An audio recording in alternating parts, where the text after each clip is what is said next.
తో సమానం కానే కాదు. సో ఈయనకి ఎడ్యుకేషన్ ఇచ్చినాడు. ఎడ్యుకేషన్ ఇస్తే ఏ రోజైనా అది స్థిరమైన ఆస్తి, లైఫ్ లాంగ్ ఉంటుంది.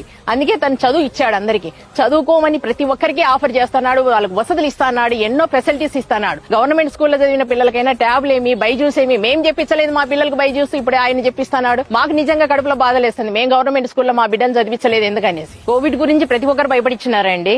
వీళ్ళు వాళ్ళని లేదు. ఒక జగన్ మాత్రం మనకు ప్రాబ్లమ్స్ లేకుండా రేషన్ అయితేనేమి, పెన్షన్ అయితేనేమి, వాలంటీర్లను అయితేనేమి ఆయన ఇచ్చిన సర్వీస్ ఎవరు ఇవ్వలేరు. ఈ 14 ఏళ్లలో అంత సీనియర్ ఉన్నాడు కదా, ఎందుకు పెట్టలేదు వాలంటీర్లను? ఒక హ్యాండికాప్డ్ పర్సన్స్ ని తీసుకొని వచ్చి ఆ స్కూళ్ల దగ్గరనో పంచాయతీ ఆఫీసుల దగ్గరనో పెన్షన్ తీసుకునేటప్పుడు ఆ ఎండకు ఆ చెట్ల కింద ఆటో వాడు ఉండాలని బెదిరిస్తాడు. వీళ్ళు ఆ పిల్లల్ని వేసుకొని పోలేరు, వీళ్ళు పెన్షన్ ఇయ్యరు ఎంతసేపటికి. అలా దాదాపు డే మొత్తం వాళ్ళు ఎండలో ఉండేది నేను చూశాను నా కళ్ళతో. ఈ రోజు ఉదయం తెల్లవారి వారకు ముందే ఇంటికి వచ్చి వాలంటీర్లు పెన్షన్ ఇస్తున్నారు. So they are happy. ఒకళ్ళు ఇచ్చిన తర్వాత కామెంట్ చేయడము, ఒకటి ఇచ్చిన తర్వాత మేము చేస్తామనడం ఎవరైనా గొప్పే. చేస్తాం, నేనైనా చేస్తాను. ఈ రోజు ఒక ఐడియా ఇచ్చిన తర్వాత ఐడియా పుట్టించిన వాడు మగ